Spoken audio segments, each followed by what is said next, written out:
Sony's first studio acquisition since 2011. Welcome, Insomniac Games.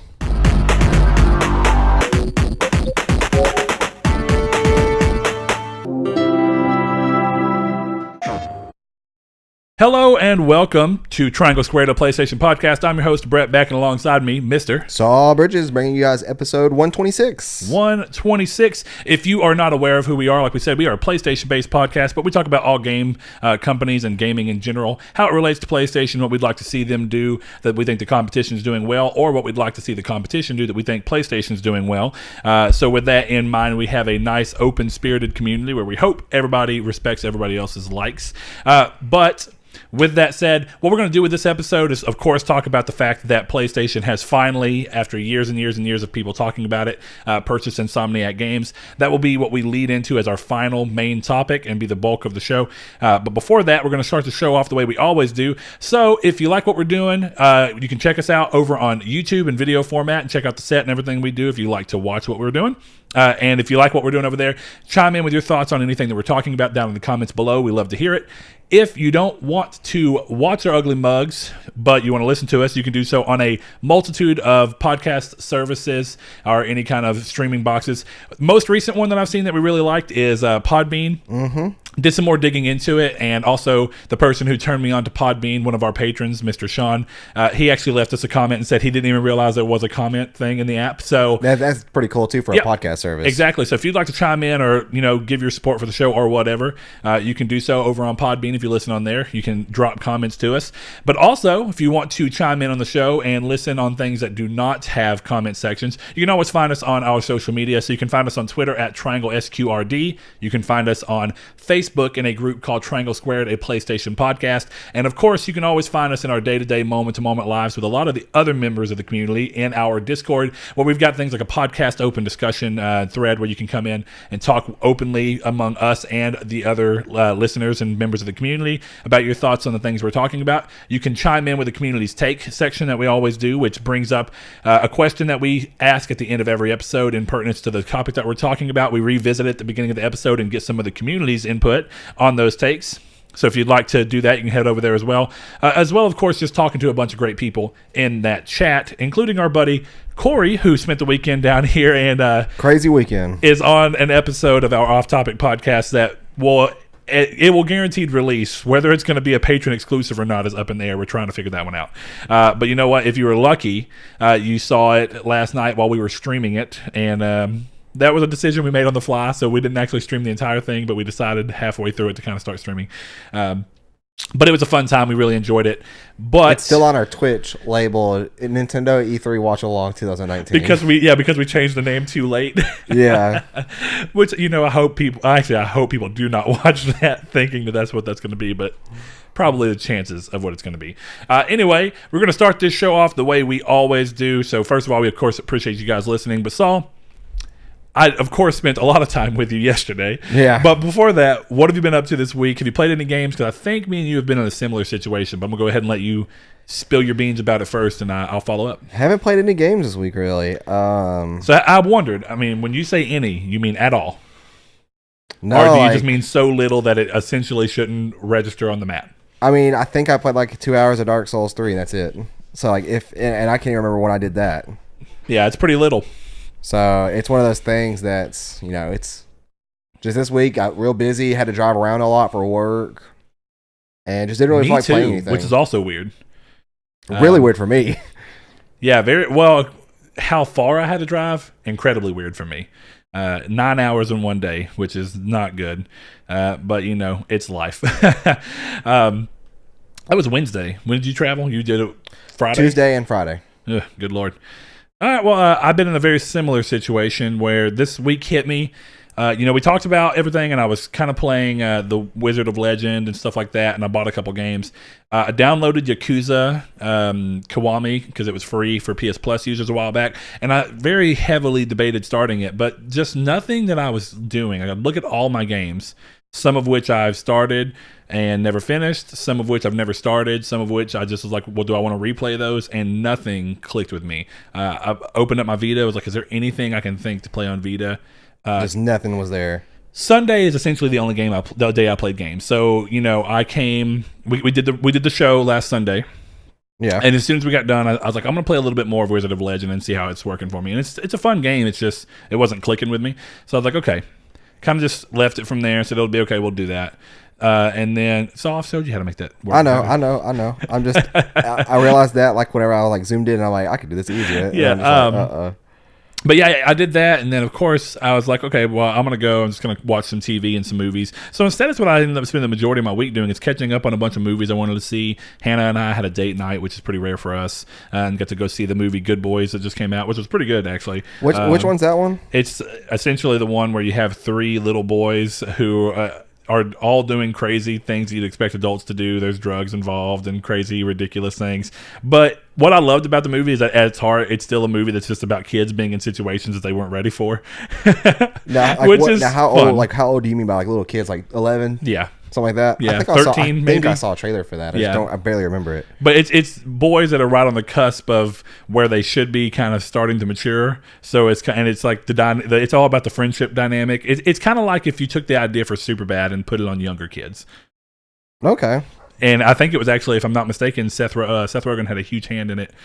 So I think it's kind of that was the premise from the get-go. Sounds about right. Yeah, so that was pretty good. Watched some other stuff as well. Tag, the movie that has Ed Helms and everything. I love that movie. Game. I enjoyed it a lot. It's a true story. Based on a true story. Inspired by a true story. It's essentially the game, though, they play is a true story. Yes, but what I loved about it was that they actually used the word inspired by a true story instead of based on a true story, because they're very different things. It is. But yeah, I haven't felt it in me to play anything, and I'm worried because I feel like I'm keeping to feel that. But I'm gonna do that thing where I'm gonna try, not just force myself, but I'm going to go ahead and put on Yakuza Kiwami. I'm gonna start it, despite the fact that I've got a little bit of a qualm with the fact that they don't have any kind of localization option. Like there's no subtitle. There's no dub. It's only subs. And I know I'm I know there's people that are just screaming right now. Like, what do you mean you want subs? I'm that person.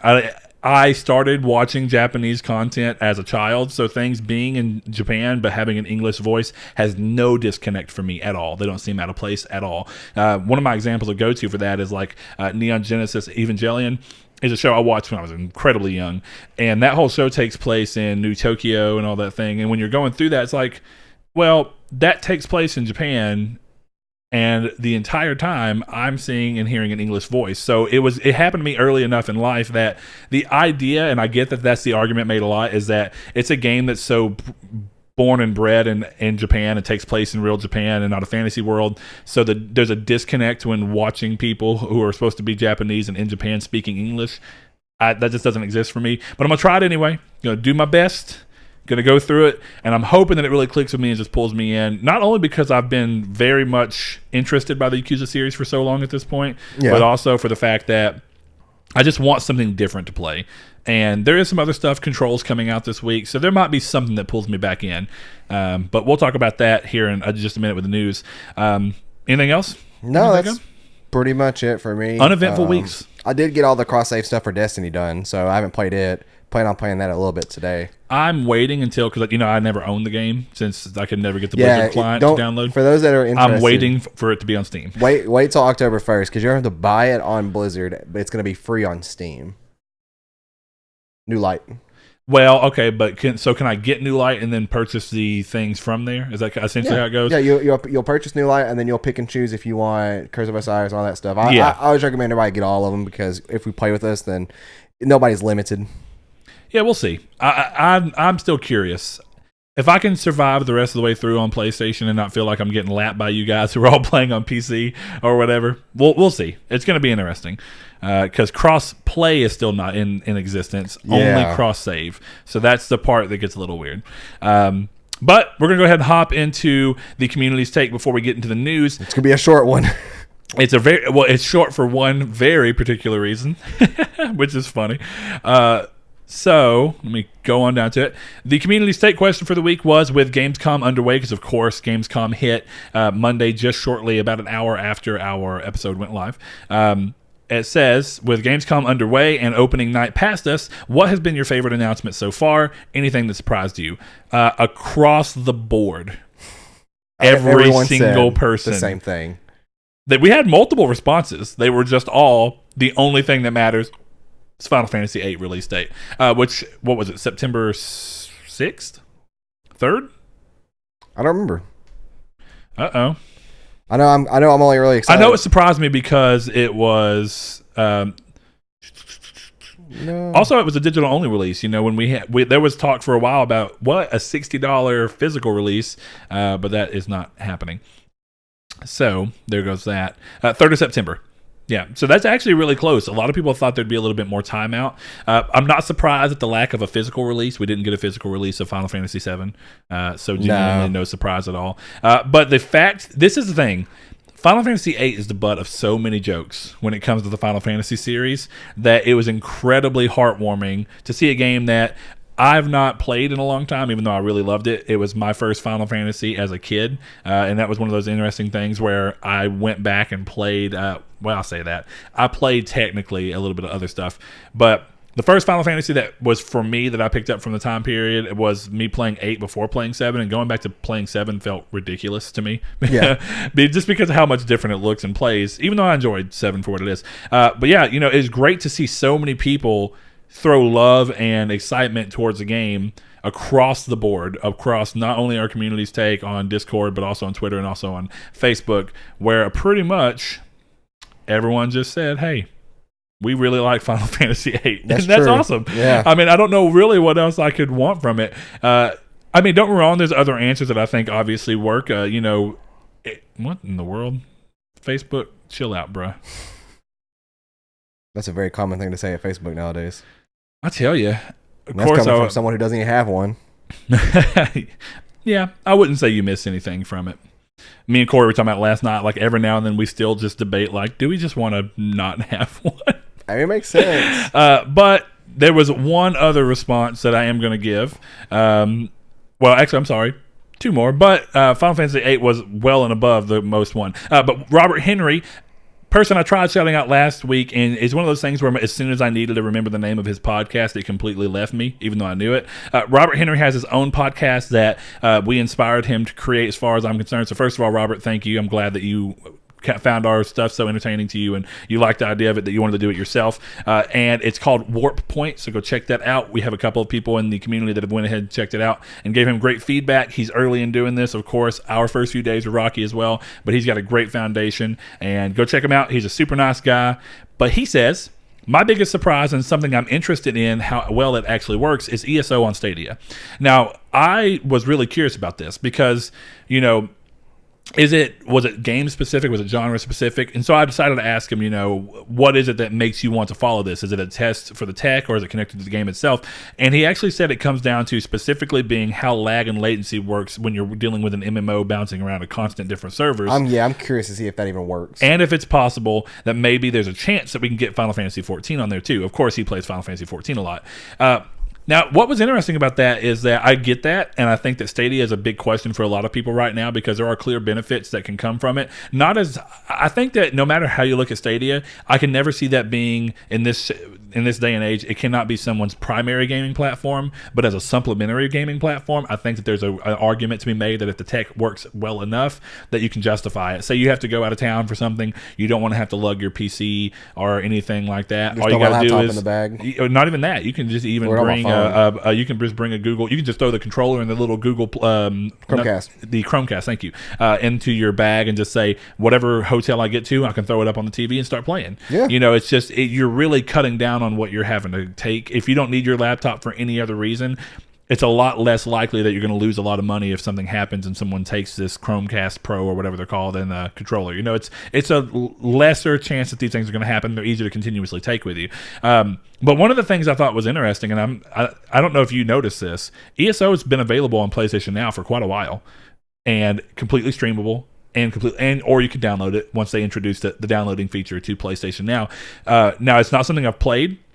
I am curious, and actually what I'll probably do, Rob, out of just sheer curiosity with this, I'm probably going to bump onto mine, and instead of downloading ESO, which I already own on disc, I'm instead probably just going to say, hey, let me stream ESO and see what's going on with it. Because I think it's an interesting idea that if it works on technology that's been going on and being iterated on for 5 years now, 6 years almost, it would be very interesting to me to see that it would not work on Stadia, as it were, unless Stadia is just really behind what they are expecting to be their situation. I doubt it. I mean, I think Google's at least going to have something that comes out and is workable. It's just going to be how much are people willing to give that little bit of input lag up, and how well can they make that work. So, Interesting answer. And last one, Mr. Jeff Roberts says, and this one's interesting because it says Destiny 2 Shadowkeep, which I think is definitely something that I know that me and you have talked about, that people are going to look at, and this is a good turning point for a series that's been out and been getting a lot of love, increasing, and then the breakup with Activision seems to be doing wonders for them in a good way. But he also mentions Game Pass and that DMC5 and Blair Witch are coming to it. And that is an interesting thing because it gets to that point where it's like when you have a service like this, it would have been interesting to see Sony do something similar and say, hey, we're also going to talk about new PS Now games in this venue and throw out big games, because that's what this is. DMC5 is a pretty new game, and Blair Witch is a game that's not even out yet. So this is more and more announcements for people to look at a service that they love and say, this is just that much more value. I guess I find it interesting that Microsoft is starting to use these venues more often to not only talk about games that they do have coming up, but also about ways that you can be more excited about something that's not necessarily 100% tied to just a game or even a piece of hardware. Instead, it's like, hey, this service, we're finding a way to constantly feel like we're reasserting the value that we proposed is what we're giving you under Games Pass in this service. And I feel like, we always talk about this as a show where we want to say what we think Sony can learn from the competition. I do think there is some value in talking about your services more often. And if PlayStation Now is something that Sony really wants to be a real competitor to Games Pass, or even just be a competitor to Stadia, however they want to do it, they're going to have to start talking about it more and making a slightly bigger deal to keep it in the minds of people about this service. And maybe that even means doubling down and getting some bigger games closer to when they came out to surprise people. Because one of the easiest ways to make someone feel valued in a service that they feel like is something that they just kind of have because they have to have it, or maybe it has a small benefit, is something like putting a big game on it. It's very similar to the whole idea of the PS Plus games. It's like people look at the PS Plus games and say that this isn't a very good value, but what's a good way to surprise somebody on PS Plus? Put a game like DMC5 as your PS Plus game. You'd be people like, wow, what?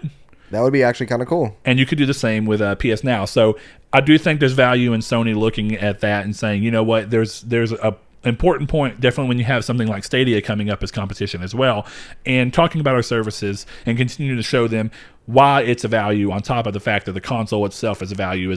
That's what they typically go to, is the games, and the console itself is a value. But you can continue to do that with some of your services that you're pushing as well. And if you're not going to do it, then why have the service? It comes to that point of, when your competition starts doing these things, you do have to follow to an extent if you're going to have services that are similar. Yeah. So, and it's similar in the download sense on Games Pass and similar to the streaming sense of Stadia. So there goes that. But with that under our belts, we're going to go ahead and move into the news as Drop to the Hop over here. We no longer do. Yeah, I was going to say, that's a joke that hasn't had no reason to come up anymore. Meaning in a long time. We already brought up Remedy's Control, the game coming out Tuesday, actually. We know that, so that's the day after this podcast goes live, but we've recently learned that the game will not support HDR at launch, and there's no confirmation as to whether it's something they're looking into adding in post. So in case you were wanting this to be a big AAA game that would be able to show off your HDR TV, sadly, it seems like that's not the case. The game will also be locked at 30 frames per second on all consoles, so that means PS4 Pro, Xbox One X, doesn't matter across the board, though there will be other enhancements for the mid-gen refreshes like the PS4 Pro. So they dive into that a little bit, but we're probably going to see more of what those are when we have the game out and people can kind of look at what the benefits are going to be.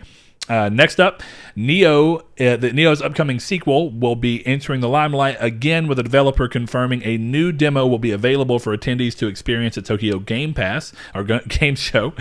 Still no release date known, but the PlayStation blog post says Neo 2 is on the horizon, which could mean a 2019 release is not impossible. This comes in the back of a new piece of key art being revealed that you may have seen, a really cool looking piece of art. I enjoyed Neo. I did too. I would be interested to see what this game ends up being, as there's a lot of changes I feel like are happening. Yeah. But not I never necessarily played bad. the beta that I got invited to. Me either. I'm just going to wait till it comes out. Yeah, I didn't have the time. But you know what? We'll talk about something in relation to that coming up soon on here. But for now, the Metro novels that have been adapted into the game series that we have now played for 3 different entries is being... it's been announced that it will be a feature film for Metro 2033, so that's the first one of not only the novel but the game series as well, with shooting beginning in 2020 with a planned release for January 1st, 2022. While we're talking about movie games and our game movie, whatever, this is an interesting thing because not only is Metro a game, it's also originally a novel that the game was based around, which we've seen a lot of a great series comes up from. The Witcher was originally, of course, a novel series, and then we see that happen with the Metro as well. This one's weird. I think that this is actually a game that could work as a movie, weirdly enough. It would. I just feel like the space is crowded for what it is. Well, now, what do you mean the space? Like specifically the movie, the movie like the market style right now? of the movie. I guess because it gets weird. Apparently, when I was doing a little bit more research on this, there's been 2 other times that a Metro movie was supposed Planned to for be production. going, and every time the author would say no, because the first time around, the company that agreed to do it, that said, hey, we'll fund it and we'll do it, but we want to change the setting of the game to Washington, D.C. He said, absolutely Why would not. you do that? Yeah. Then the next time they had the game set in Moscow, which he was like, cool. Yeah. But as it kept going on, he was like, I feel like you're losing the idea for what it needs to be in the script, and you're worrying too much about really big name actors. So he goes in and keeps talking about, and this is what's interesting, right? This is directly Washington, contrasting DC. a second problem that we see typically in movie games, and it's something that's actually very inherently close to PlayStation, in that what he's talking about here is not diluting the movie that he wants to make this novel out of by adding too many big name actors. And then he actually says, if we cast Bruce Willis as the main lead, people would not follow, and he just used that as a big name actor, but he said people would not follow the story of the character, they'd follow the story of Bruce, For Bruce Willis. Yeah, Bruce Willis. So it's like, and I get that, is Or that Tom when you Cruise. go too big and you don't have an actor that necessarily can, some actors are so good, like you have the Daniel Day-Lewis's and stuff that can completely transform into a character, and you forget that it's them as much as you start thinking like, what's up with this character? But this is directly mirrored by the problem that we're seeing. If you've been keeping up with news, you may have already seen this, but the Uncharted movie that supposedly keeps rolling around and had Mark Wahlberg, at one point in time attached as Nathan Drake. And now they're going back to this thing where they're going to be a young Nathan Drake, and it's Tom Holland, right? And he's attached to it now. And we just heard the director left. So I think this is the 4th director they've moved through. But this is the problem that we keep seeing. Instead of worrying about making an Uncharted movie that I think is best for what Uncharted could be as a movie, if it even can be, Sony is not showing the same level of respect and care for the Uncharted movie as this guy right here is. He's Yeah. let something fall through multiple times because it wasn't right. And Sony almost cast Matt Damon. I always get Matt Damon or Mark Wahlberg's name. Mark confused. Wahlberg. Yeah, but yeah. Well, he was why? attached to it at one point. It just kept falling through to the point where he eventually was like, nah, we're good. They kind of separated. Matt amicably. Damon would have been a better choice. That would have been interesting. But, what gets weird about it is now it gets to be this point where Sony has to do something, because they're doing exactly what he's warning against, which is you don't want to just slap a big name on a movie because you think it's going to help the movie sell. Because what happens is everybody gets lazy. They rest on their laurels and say, well, we've got this big name attached. People are going to come see it anyway. We don't have to try so hard to make sure that it feels right to what we're representing. So, he's saying, I want it to feel like what a Metro novel and game at that point, should be like. And that's one of the things he talks about the games. He's like, the games are a good representation. I'm just tired of post-apocalyptic movies. That's what I meant by the genre's too crowded. That's not really unfair. And definitely when you have something like, which it's a big action movie and had a big name attached to it, but like the Scorch Trials are a very similar feeling to the idea of like the world's ended. You look at all that stuff, but still, I just wish that Sony would take this same level of care and say, it's not that I have a problem with Tom Holland. I don't think that Tom Holland makes a good Drake, and I think when you keep going past that, they just keep flying through these directors and these scripts constantly because they just want to make a movie that ends up giving them money. They're not worried about making a movie which is going to be a good representation of Uncharted. Now, here's the weird part about that. The recently built up PlayStation Productions thing, which is going to be the thing that handles turning PlayStation properties into movies and TV series and animated shows, stuff like that. They're attached to this now, and they're coming in, but I'm not seeing so far any difference in behavior. It's like, well, okay, now y'all are involved. Your mantra was that you were going to be tying people who understood what the games were to make these movies feel right in what they're doing, and that there's a concerted effort I can see right now where this does not feel like it's the case. Yeah. You know, it's like, it's hard to see. I mean, the Uncharted movie could come out and just surprise us all, but I very seriously doubt it. And I feel like Sony is showing no real care. I think that's the problem people see with Spider-Man. Yeah, I could see that. That Sony doesn't seem to show care or quality for their films, and at this point, they would rather see Marvel do it better. But you know, either way, it's a weird situation, and at least you know, Spider-Man could be a great game while already having been a comic and a movie before the games ever even came about being a thing, you know, or well, at least being a comic before games ever came into the mix. But yeah, you just hope that we end up with a great product. And I feel like if this ends up being one of the first things we see from PlayStation Productions, and it doesn't strike right where people feel like it should, or at least close, you're going to have an issue where people don't trust the idea of the PlayStation Productions thing anymore. Yeah, and that's an issue. But all right, next thing up, much like the original release's early event, Monster Hunter Iceborne has announced that another crossover with Horizon Zero Dawn will be happening, introducing Aloy into the game in a fitting Frozen Wilds DLC tie-in event that will obviously be exclusive to PS4 version of the game. I mean, I don't think that really needed to be said, but on the off chance, that's cool. You know, the early event that happened in the first game was that you got Aloy's gear, and you could make your character look like Aloy and have the weapon and whatnot. But the idea of introducing Aloy in is great when you had the Frozen Wilds come out, and it's very fitting to what Iceborne's trying to do. It's a cool idea. Yeah, cold, old, icy areas and stuff like that. Well, what gets interesting, do you think that there's a chance that we could actually see a Thunderjaw or any kind of animal, it would be really cool, robot but I doubt it. I doubt it too. But they didn't do anything like some big old demon from Devil May Cry or anything like that. Well, they didn't, but what they did do is Final Fantasy crossover. Where you got to... Yeah, that's a true crossover, though. This isn't a crossover, is it? This is just another character pass. This says it's a crossover event, but they haven't completely spoken to it. It would be cool to see a Thunderjaw. I wouldn't expect it, but yeah. Yeah, or and I haven't played the Frozen Wilds. There might be a more appropriate monster from the Frozen Wilds. You know what I mean? Yeah, unless they... Though I probably will be playing the Frozen Wilds soon. That's a game I want to try it. I never got to see what the DLC was like, so... Yeah, but... It'd be weird to have a Thunderjaw in there because you typically what are you grinding it for? Because then everything would be electronic, and that doesn't. Yeah, really you could have a new armor set that's based around that. That doesn't really fit in the world though. It's kind of weird. Well, Aloy in general. I mean, it's the at that point Aloy, you get an idea from the aesthetic looks pretty Monster Hunter fitting. But she has technology involved in her thing anyway. Like, do you remember what your cat's? Whatever, yeah. But your little cat's thing that you could get whenever you got the armor, he looked like a watcher. Yeah, they've already introduced the idea of technology looking things in this world because of the Horizon crossover. I don't think going over will be that much crazier. Imagine, okay, so you know how when the first event you got Aloy's base armor for the game. Mm-hmm. You know when you're and I don't know if you did. I don't think you platinumed Horizon, right? Or did you? Okay, I couldn't remember because I definitely did. You got out of platinuming shortly around that time period. It was after. I played Platinum for I think it was 16 hours straight or something like that. So you remember the armor set that you can get at the end of the game once you collect all the stuff? Yes, the coolest armor set in the game. Yes. That's typically the last thing you're going to get when you're done with the game. Yes. Now, I don't mean that the effect-wise it needs to be the same in Monster Hunter World. But it could look the same. But if they had one that looked the same as that, and that's what you grinded it for, that would be amazing. That would be pretty cool. So here's the hoping. Super cool event happens. Iceborne comes out next month, if I'm not mistaken. So very, very soon. 9th? Yeah, probably. Let's see. Next thing up, Mortal Kombat 11's Combat Pack characters have been fully revealed, confirming now that while there were plans to include Ash from the Evil Dead in the game, which I'm sure you may have seen if you saw the trailer they did where they kind of had the Terminator theme song and then the chainsaw. Moment. It's September 6th. 6th. Yeah, okay. I see that too. Okay. And actually that makes more sense because the 6th is a Tuesday, right? I'm pretty sure it is. We're gonna find out. Yeah, the 6th is a Friday.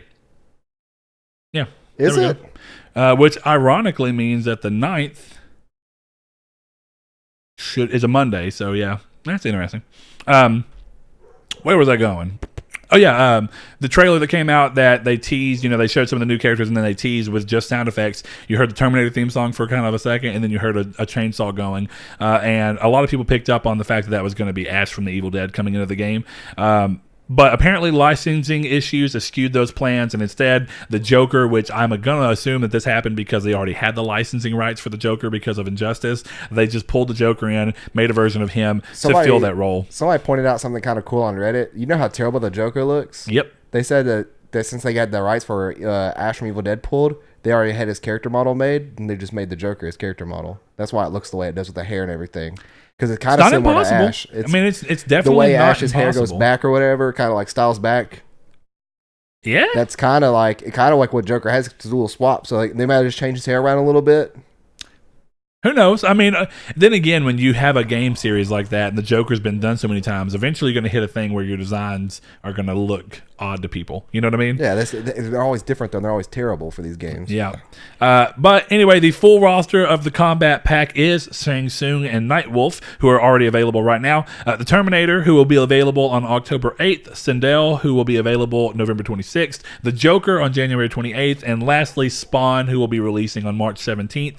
So you can go ahead and buy it now and get those characters as they continue to come out. Or wait and do what you want to. Yeah, if you even care. March 17th for this fighting game that will be dead by then for a character. Man, you know what? Talking a little mess on Mortal Kombat is fun and joking, but realistically, the Mortal Kombat games, definitely since 9, have had legs. Really. Yeah, unfortunately. It's really crazy. I enjoyed the hell out of 9, but just 10 lost me, and 11, it hasn't sold me on picking it up, which is interesting because I actually really enjoyed Injustice 2's story, but I just don't know if I have it in me to pick up Mortal Kombat and play through a fighting story like that. So, here goes one thing I was talking about with where I hope to see this be a thing. In a trend I hope to see continue, Code Vein publisher Bandai Namco has announced that a demo for the game will be available starting September 3rd, so that those who are on the fence can, of course, get a taste of what the game is like before they actually commit to a purchase.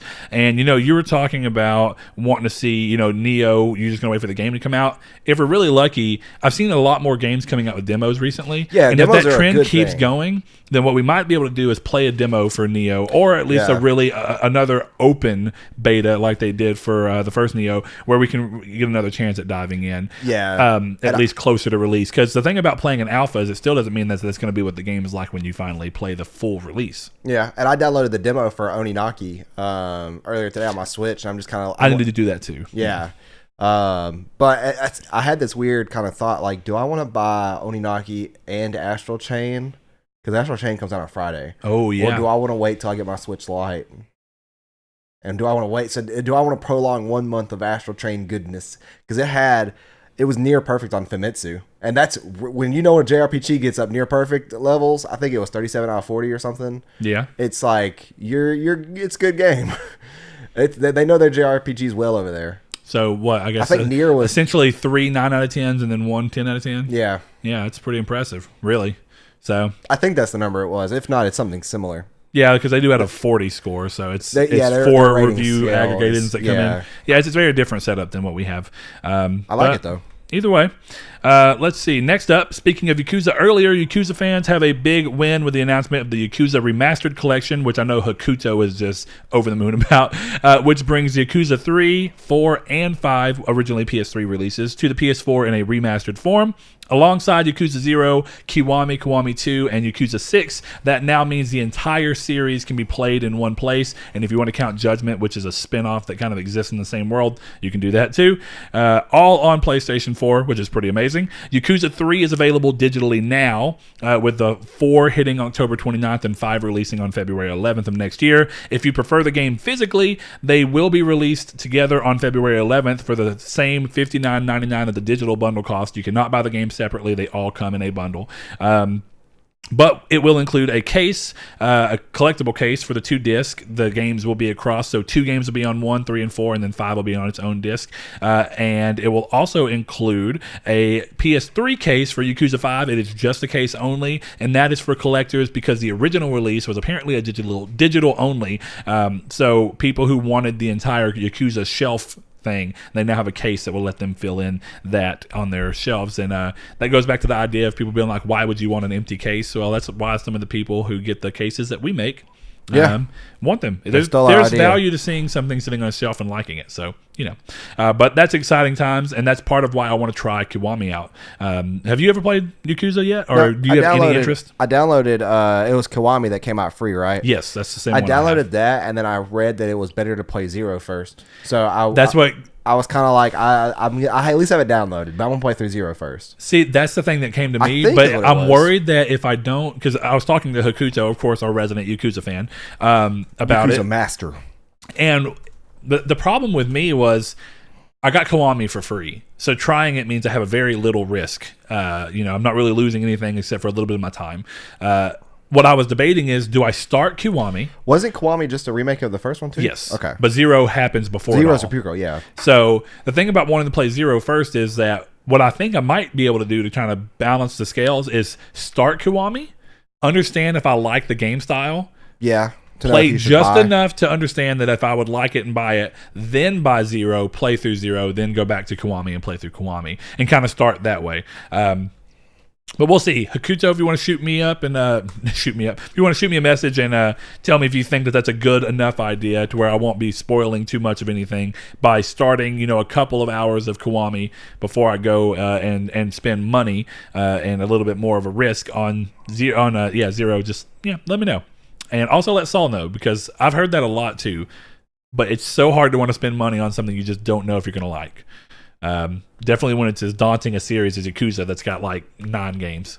Yeah. Not really, but also kind of. Anyway, next thing up, Dead by Daylight revealed a Stranger Things crossover with an expansion releasing in September that will feature the Demogorgon as a bad guy for the game, with 2 of the 4 survivors being revealed as Steve Harrington and Nancy Wheeler from the show. The debut trailer is available on YouTube, but we got to see who the other 2 survivors are going to end up being. I like Stranger Things, so this is interesting, but I have never been able to do Dead by Daylight. Something about the way the game feels and looks, it looks off and low budget to me, and not that that's a bad thing, and I don't want to act like that's all coming, but something about the game looks off. I've seen people play it.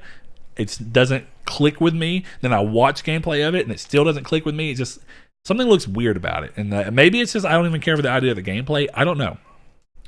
Is that game kind of like the idea of like Friday the 13th, like an asymmetric thing where one person plays as one thing? It's a little bit smaller. Or is it more like a survive together, but nobody's actually playing as the bad guy? It's like survive together, but there is a bad guy.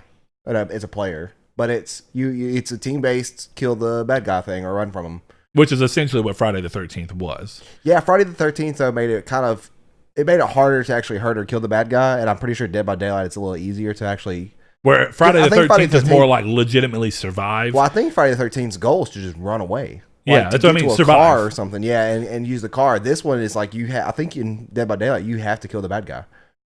And you only have until daylight to get it done. Something like that. Yeah, that makes sense.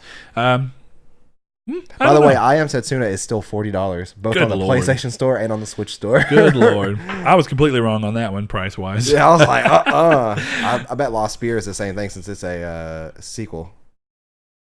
See, I thought that game was cheaper, too. I was thinking like $20, something like that, but apparently I'm just across the board wrong. But Rockstar North, the developer behind Red Dead Redemption 2, has revealed that they have officially moved on to start work on their next project. So that's interesting to see. Going to see, Rockstar has a ton of different developers, and a lot of people I think look at Rockstar and go, "Oh, Rockstar made Grand Theft Auto 5 and then they made Red Dead." No. Grand Theft Auto 5 was happening while Red Dead was already being developed and came out while it was still being developed. There's just multiple studios. It's a big company.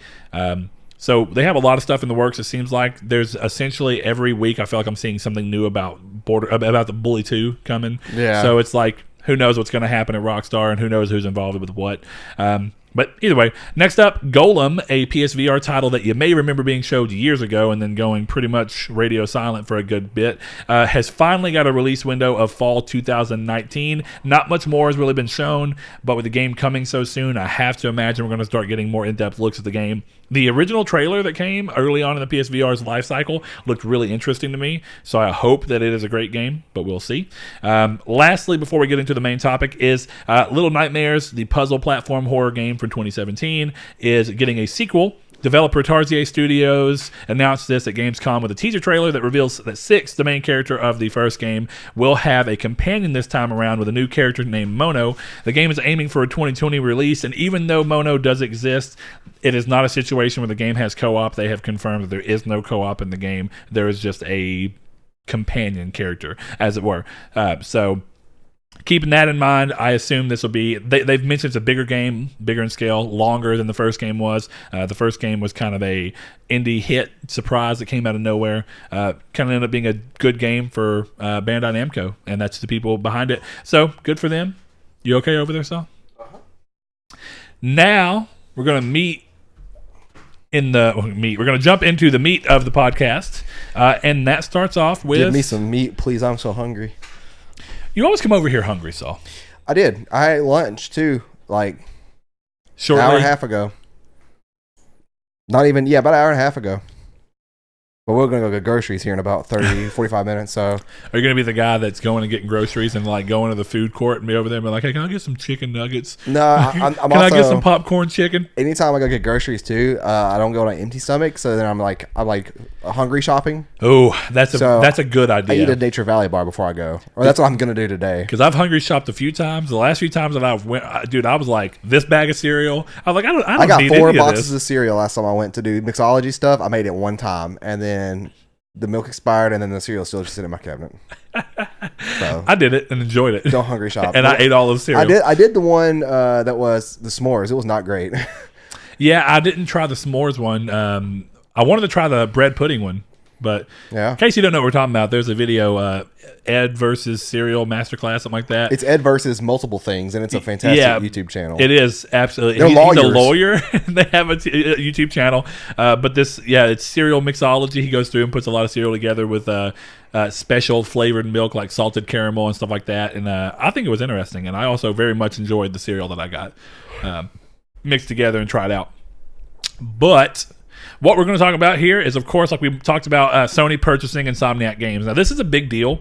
Earlier throughout this whole year, actually, we've had Jim Ryan and a lot of people at PlayStation talking about the importance of exclusives over and over and over again, even though there are some developers and other publishers that think differently, that exclusives may not mean as much moving forward. Sony is doubling down and looking at what's worked for them this generation, which I think they understand is games, and that's also been exclusives. One of the big things that I think people tend to look at with Xbox and say is their slate of releases tends to be slower and sometimes a little less low profile, which is not immediately a bad thing.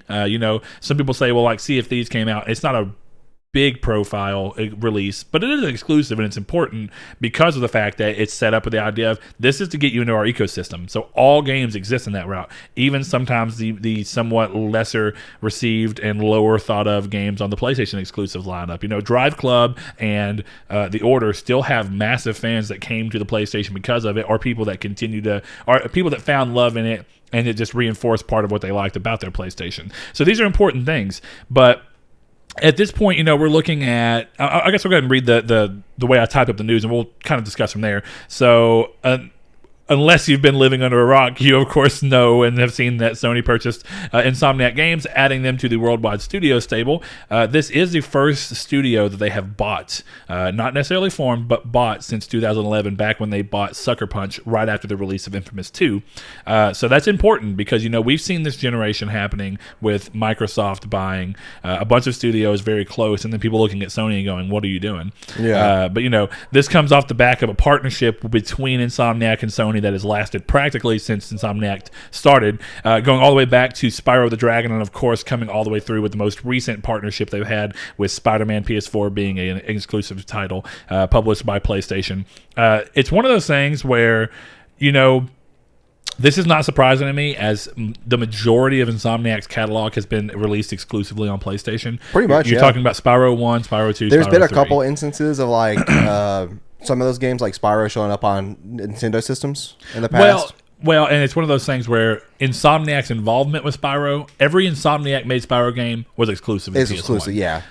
Now, but it is their game. Yes. So when you keep going, Sunset Overdrive. Then you look into so you have situations where like you move through the Spyro stuff, all PlayStation 1, but not it was a partnership with Sony, but also a partnership with Universal at the time. It's kind of like all three together. Then we kind of saw them go, well, we're going to remove Universal from the picture, and we're just going to go partnership directly with Sony. And we saw Ratchet and Clank happen. You know, we got tons of Ratchet and Clank games. Then with the PlayStation 3, we saw more Ratchet and Clank games, but also the Resistance series keep going. And towards the end of the PlayStation 3 generation, you know, with them always being a independent developer, we saw Insomniac say, you know, we're going to branch out a little bit more. We're going to, you know, work with our independence and what that gives us, and we're going to see about making games for other people. And the first game that came out of that was a game that at one point in time, and I got to remember what it actually launched as, but at one point in time, it was called Fuse, if I'm not mistaken. And whether it ended Sounds up familiar. Whether it actually ended up coming out as Fuse or not is okay. It was announced as Overstrike and was rebranded to Fuse before release, Gotcha. which happens. You know, sometimes you deal with announcements that end up being working titles, or something happens and you have to change your name legally. But this is a game that was Insomniac branching out and talking to EA, and it was received rather poorly. It didn't sell very well, and it was one of those situations where I feel like it kind of reinforced in a way that there is a lot of benefit for them working with Sony, and that sometimes there's, you know, it was weird, right? It's like you wonder if the partnership with Sony had some guidance to it, or if this was just a weird thing where they got too ambitious, tried stretching themselves too thin, and released a game with a new publisher that they weren't used to. Was this EA meddling, or was this, you know? You have those situations. But then the next game we saw come from that was, of course, Sunset Overdrive, which is an early Xbox One exclusive that, ironically, in this purchase, Sony now owns the rights to. The best way I was trying to describe this to Saul, because he was curious about it as well, is like, you know, what does that mean for Sunset Overdrive? Will it release on PlayStation, or will it never? Is it just a PlayStation, or is it an Xbox franchise, or what? And there's some other studios that have this, and that's why part of this is kind of an interesting boon for PlayStation. So what this is really similar to, Saul, that I didn't bring up, is the basic idea for anybody who's wondering is that Insomniac owned the rights to the series of Sunset Overdrive. That's part of what they wanted to do with their independence, is own the series but have a publishing agreement with someone. So they went to Microsoft. Was Microsoft. So when they did that, you know, Microsoft said, hey, here's the game. We don't quite know exactly what it is, but either there's a exclusive, there's a time period before they can release it on anything else that eventually will, or a contract that will eventually expire. And once it expires, they have free reign to release it elsewhere. Yeah. Or it could be completely forever locked to that thing unless Microsoft gives permission otherwise to re-release. But because the game series was owned by Insomniac, the purchase of Insomniac by Sony does mean that Sony owns that franchise now. So we could see, if a deal expires, the original game come to PlayStation, or we could see a sequel to the series be on PlayStation, or we could see PlayStation just keep it as an IP that's, you know, has some value to them as an asset but never gets used. Yeah. But the closest thing that I can think of that happened very recently toward it, that you'll completely understand, is we get the Outer Worlds announced, right? Mm-hmm. And then we see the Outer Worlds is being made by Obsidian, and it's being published by, good Lord, what is the name? It's a subsidiary of 2K. But it's killing me that I can't think of it. I'm going to look it up. But anyway, Private Division, without even looking up. Private Division is what it's called. So anyway, it's a similar situation. The agreement was that Obsidian would own the Outer Worlds series, but that the game would be owned. The game would be published and agreed through Private Division. Yes. So they get to determine who it comes on. Yeah. So that's why it's still coming to PlayStation. And that game comes out next month? Pretty soon, October 25th. Oh, okay, October. Yeah. Dang. But thinking about that, so this is what, there's a recent interview with Microsoft where they actually said that the Outer Worlds is going to be a very important series for them moving forward. And while they are agreeing, you know, they're letting everything go with Private Division with the way it's set up already, that it will be on PlayStation, but future installments will very likely be Xbox exclusives. Now, that all exists within the idea of it'd be an Xbox and PC exclusive, first of all, but it also exists within the idea of while Microsoft is still wanting to keep their competition somewhat alive before they decide to, if they ever decide to, either partially or fully roll out some of their games on other consoles, like we're seeing now. So that's the closest thing I can kind of give as an example. I mean, it makes sense. I mean, have you ever played Sunset Overdrive, or have you only I ever played seen it? I played it. Or I watched you play it. I forgot what I came over for, but we were going to a midnight release, maybe for Horizon. No, it was back when your old setup was still in the My corner. computer was in the corner. That's So, been a hot minute. It has, but I came over and I was I got here and of course I was hungry. But then so me, Jonathan, and Jolene went to Taco Bell. Yeah. And you stayed here, but you were playing it, and I watched you for a while for playing it. I don't remember what over midnight that was. Normally, when I have these kind of memories that stick with me, it's because I think of the game or whatever. Yeah, you the tie it game. to that. I don't remember what it was either, but it was. I mean, that just like that night that I got a "Don't park here" handwritten note because old people shop here thing on my car. And I was not a handicap spot or anything. Yeah. They're just like, this spot was there for old people or something dumb. I'm See, like, what game was that in relation to? That was God of War. God of War. There you go. Yeah, so. Yeah, I remember that, but because it didn't happen specifically to me, it's a little different. Yeah. But yeah, that's the closest thing I can think of. So there's a lot of benefits to, I think, Sony buying this. There's benefits on both sides. They've already know and have a great relationship with PlayStation. They're a great developer, so it just cements that their ability to stay around and continue to employ all the people they have. And I think one of the biggest boons for PlayStation here, and it's something I already said to you earlier, is the idea of like Insomniac is a big studio because of the fact they're independent. They have multiple teams. Not only do they have two major teams, but they also have smaller teams that work on VR tech. So for me, the immediate benefits come from having a developer that many are starting to see in the same limelight as somebody like Naughty Dog, where they're working their way up to having that notoriety with things like Spider-Man and the most recent Ratchet and Clank. And you're seeing this situation where PlayStation is buying a studio that's starting to have some of that name recognition and brand trust, but has multiple studios from the get-go. Unlike with Uncharted and Last of Us, where they were having to try and stretch Naughty Dog into two teams that eventually ended up collapsing back together into one team and having to rework on all of Uncharted 4 right off the back of Last of Us. Yeah. So that's a weird thing that happens. But they get that immediately, and then the bigger thing is they do get that VR tech, and I think that there's important stuff with that VR tech. I know that me and you stand on different parts of VR still, Yeah. but there's a clear benefit in getting a developer who has a lot of experience with VR games that are being pretty lauded for what they are, and when you're looking at it, it's like they're getting great games, or great experience for games, rather, that can help them not only make a great games for PSVR moving forward and also help with whatever the next iteration of PSVR is for games, but also to potentially talk with them and say, what do we need to do on PSVR 2 from a hardware level that will help you make the games that you think you need to make? And that's great. But I mean, as far as you're concerned, I mean, what do you think are any of the like big immediate benefits that you see from this? I mean, to be honest, I really don't think, I think that they'll get better funding now, obviously, which being directly owned instead of just partnering up with publishing rights. But for realistically, it's cool to finally see iconic people like Ratchet and Clank and Spyro, and then now Spider-Man for the not the movie Spider-Man, but Spider-Man from the newest game. And these iconic heroes that they've created are now part of a home that they don't have to worry about. Maybe they can't hit funding because the publisher can't give them enough money. If they don't go with Sony. And well, see, and that gets weird, right? So, like, one of those things is like all the Sony franchises, because of the way Sony does their partnerships, right, is that they owned all of them, right? So it's like Ratchet always had a home, but well, I get what you mean. The developers behind the series also had that home. Yeah, the developers that imagined and had the visionary creativity to make these kind of characters and these stories finally have a place to come home. And even though the characters have been, now the creators do. And I think it's kind of cool, I don't really think we're going to gain anything from this necessarily in the immediate 1 to 2 year future. I'm sure that they're going to have a game for us for PS5 that we're going to all love and enjoy. But I really don't think that for us as a consumer, I think that what they're probably going to get now is probably have more stable funding for their next big project, maybe more teams available to them that they could hire from.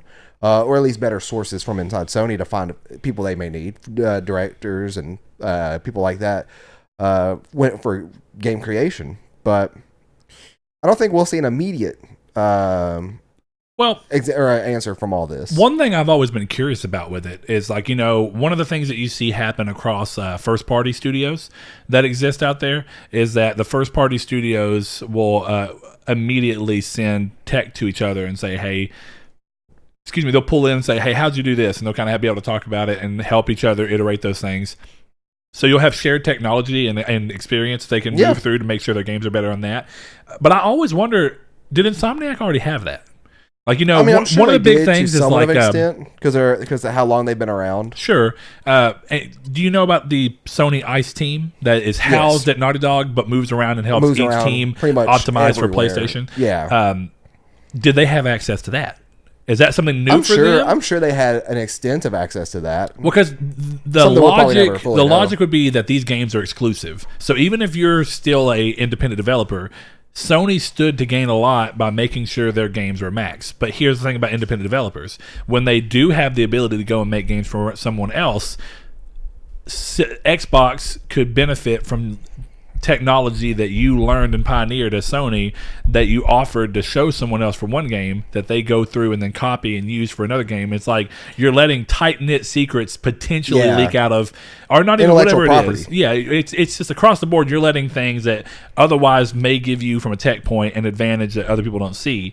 And that gets weird, but we already know that's not always true too, because we see things like, did you see that Naughty Dog showed off it was something in relation to the creation of a hyper realistic and reactive animation system that reacts based off of what you hit, and it uses the speed at which you're moving forward, where your character's body's already oriented, so that when you hit a wall, instead of in like older games where it'd be the same animation where if you hit a wall it would like turn your body and then push you away from the wall or something, now there's minute animations that are like, oh well, they hit the wall like this, so the hand's going to move here and do this, and then oh, you did it like this, well she's going to roll and kind of hit with this hand. And that's how you get those hyper realistic things like we saw in the Last of Us trailer, where like she shoots her in the head and you can actually see like all of the effects that stem from that. It's very realistic. Like people, you know, they often get it wrong that you're gonna go flying back.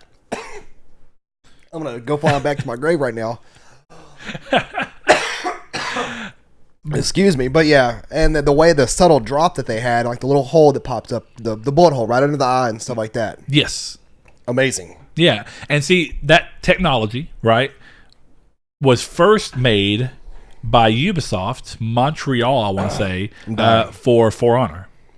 So I could actually see that, and that ties into the way that For Honor's gameplay was. Is that we had to have all these stances of where things are, so we have to make animations that match with that. Now, what I don't know, as somebody who doesn't make games, is that technology has been made before.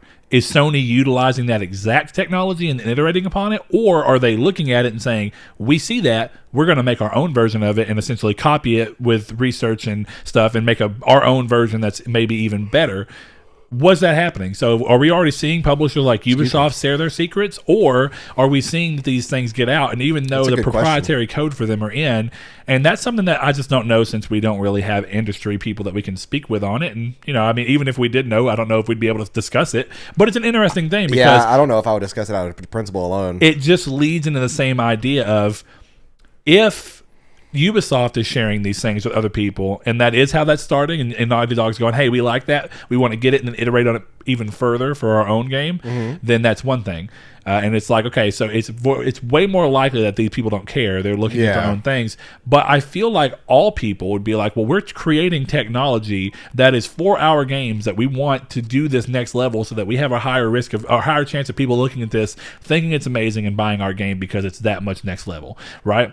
There's benefit in keeping that to yourself. Now, what you can do is keep the actual code and tech that you put into it to yourself. Show people that it exists, because for the people that do like these things, and you can kind of go out and like, hey, this is something you can do. But we're not going to tell you how we did it so much as we're going to like show you that it exists and explain it lightly. But we're not going to give you our code and what we did. Instead, if you want to, you can go back and make it your own. But you're going to spend all the same research money and whatnot, and essentially money in budget coding this for the game that you want to use it for, if you want to use it. Like, you're going to make it yourself, and that makes sense because it's a straight competition move.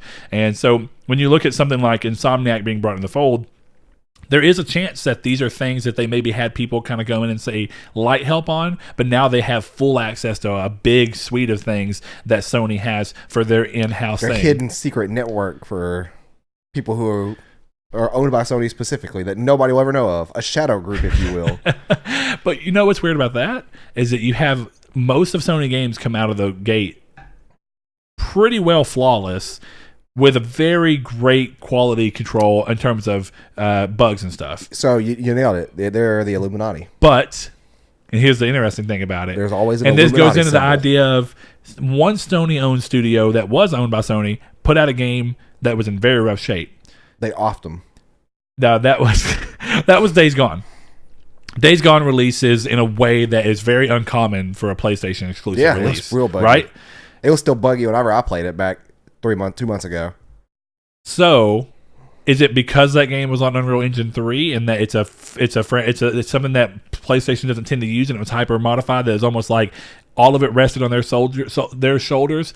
Or did ICE team go over there and help optimize that game? Was it just that the game needed more time, but Sony could not afford to give it more time? So it's like, we have to release it in the best possible state we can get it in now, and then let the sales and stuff help, and we can patch it the rest of the way as we need to go. We've got to turn around a profit on this. It's a curious question. It is. Bend is so small that you may think that that's the second option is what they did, the latter. But then it could be that ICE actually did go over there and help them all out. Which, then, how did that happen? So that's always the Video question. game voodoo magic. Because like you see things like Media Molecule, another very small team from Sony, right? Yeah, they're way smaller. But when you look at situations like that, they spent so long on this game, Dreams, and people go, from a budget standpoint, does that work for them? And it's the same basic idea as, how does funding go between these studios? Does Sony look at a studio like Insomniac, which was prior to then an independent studio, and go, well, we're going to fund you more and give you more support technologically than we give to our own studio here? Or is it based on a game by game basis where it's like Dreams is kind of a no one's ever done this? It's probably so how do you support something you've never done? It's probably a game by game basis, honestly. But they also probably get assigned standards whenever they become fully owned by Sony. And then I can see that maybe if they crank out a certain amount of games, they get a certain amount of immediate allotted budget for overtime or stuff like that to help out fix broken games. I can see that. But you know what? You're bringing that up actually oddly just brought up something in my mind where there's websites that will do, depending on the level of what you do, of how much you pay them. That's a little different. But it's like, how much you pay us. So and that's going to be based off of what kind of size company you are. We're going to give you better and better support. So yeah, I could see that being structured in. Works. So you look and go, you're at this tier, you pay this much. Well, since you only pay us this much, you do have customer support, but we have like 24/7 customer support over here and 1 hour turnaround time. You know, to where we are for sure going to have your problem as close to fix as we can within 1 hour because you pay us more because you're a bigger company who can afford that. So you're worth more of our time because you're likely to stay a customer for that much longer. Yeah. So look at that and pull that into the idea of a studio. It's like of a helm of studios. You have all these, and you have Sony going, look, we have the ICE team, but we got to go by order of importance. You know, if there's a problem on Uncharted or on the Uncharted 4 or The Last of Us 2, and ICE needs to be there, they're going to get, first dibs. Then we're going to keep going. If Insomniac has a problem, this is a very big budget game, but that brings a lot of money into us, and they put games out more often, they get next step. Media Molecule, you're doing something very different, very weird. It's going to take more time. You're a smaller studio. We will give you support if we can. You're very weird. Well, I mean that. They are. They're an odd studio, and that's part of their charm, and that's why I love them. They made this thing. They did. And I love it. Yeah. But that's my, I could see that. And so the benefits, it's one of those things where I can see an immediate mutually beneficial thing. But I guess it's so odd to me, primarily that we, for years, kept hearing this talk from Ted Price, which was the CEO of Insomniac, and he still technically is.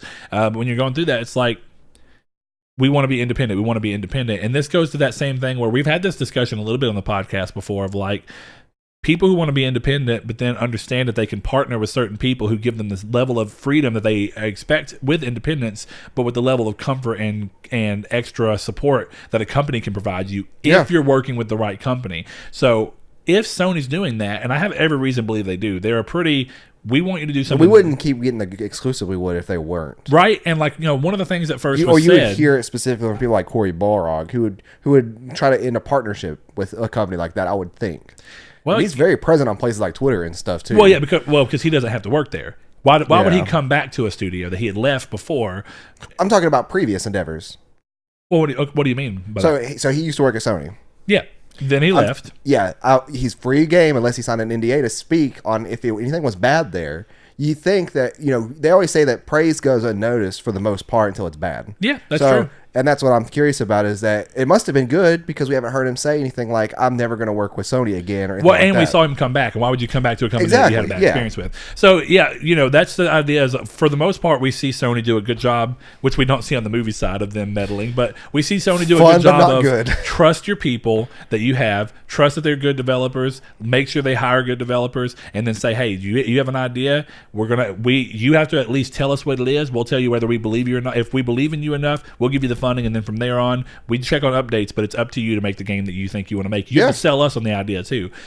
Microsoft is starting to do that. We saw Microsoft with this situation. I think that Microsoft is doing a good job. I'm not going to say completely copying Sony. It's not that I think Sony's the only person ever done it, but I do think that they understood that Sony giving their developers not complete carte blanche, but the idea of make what you want to make. We're gonna make the idea you want to make. Bring it to us. Any idea. Yeah. And if you sell it to us, we're gonna fund it. We're gonna say, what's your dream game? Don't think about budget right now. Don't let budget confine what your idea will be, because you think, oh, that's $2,000 of an idea. Instead, just what's your idea? Don't worry about money. Once you pitch it to us and we understand how much money it will take, once you get the idea set in stone, then we go, you like the idea? Tell us how much you think you need to make it, and then present it. Then we get to go through the thing, and then you get to sell us a great idea. And we've seen Sony do that for sure. We saw Sony talk about that with letting Guerrilla go way out of their box with something like Horizon. We've seen them do that with letting Naughty Dog go way out of their box with something like The Last of Us, which was way different than what they had been doing that was already massively successful, right? So when you go through that, you get that point where it's like, I can understand why Microsoft would look at that and see that, at least from their competition side, say there is value in saying, hey, what's your game? Don't worry about budget at all. Tell me what game you want to make, and then we can talk about whether we can make that happen. And we've seen that happen with some of the great, and honestly, I love Ninja Theory. They're a great developer. Obsidian has had a rough history, but they are a great developer. So seeing this thing go on, I think we've seen Microsoft do the same thing that Sony's trying to do here. And it's a benefit to Insomniac to say, hey, here we are. We've already had a great partnership, but now we have even more tighter partnership for you to go, you want to make the game? You don't got to try and find a publisher to do it. Just work with us. We trust you for what you are. Make the game, sell it. Make your idea, sell us on it, and maybe we can make something amazing. And I think that's how just about any kind of game development should go. And greatly, to give Microsoft their credit, a lot of the developers they've bought have said, Microsoft have been coming in and saying, budget aside, don't worry about it. What game do you want to make? And that is creativity exists in a much better environment when it's not being when you limited. Don't feel like it's saying, hey, I don't know if you've ever looked at any of the stuff or ended up reading the story for the Jason Schreier's Blood, Sweat, and Pixels. No, I've listened to about half the audiobook. Did you get to the part where they were talking about Halo Wars? Yes. And how Microsoft kept coming in and trying to change it. And it was like, that goes to show, it's like creativity cannot thrive in a great way when you're constantly doing this. Don't limit creativity. Yeah. Is pretty much the standstill there. But there's always that constant fight that exists of, to continue letting these creative endeavors exist in a game like Horizon to come in the first place, a company has to exist to fund it. Yeah. So, but the company also has to make sure that the decisions they're making continue to make them profit, so they can continue to exist,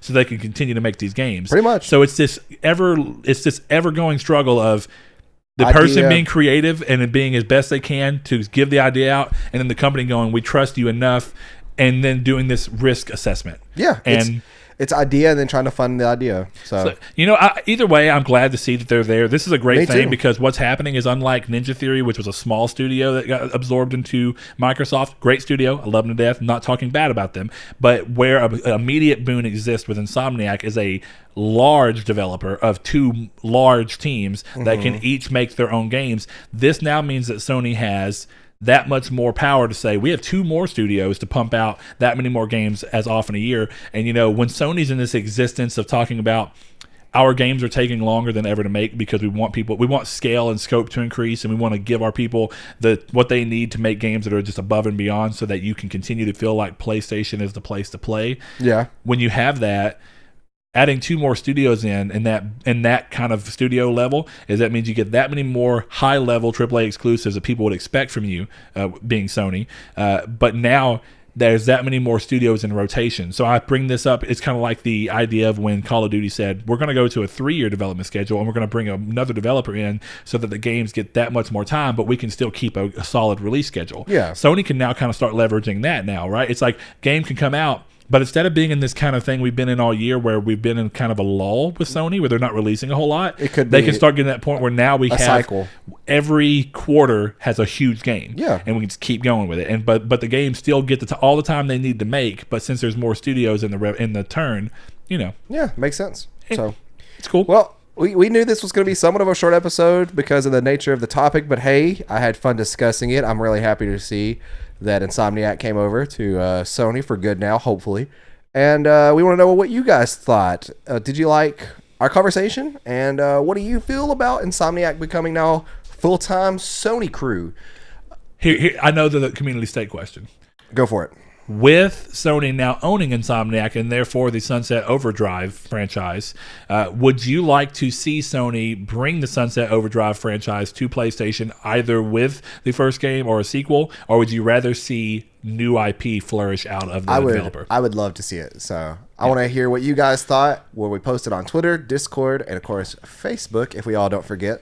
And I did good this week. Yeah, we did good this week. But like the video if you like the video on YouTube, and give us a rating on podcast services if you listen to us on those. And share the video if you watch on YouTube as well. That is a huge thing for YouTube. Have friends or family who like podcasts and who like two grown men talking about video games, they're going to love us, let me tell you. But thank you all for joining us for episode 126. We'll see you back for episode 127. And we got some new patrons, so we're going to go over and thank them.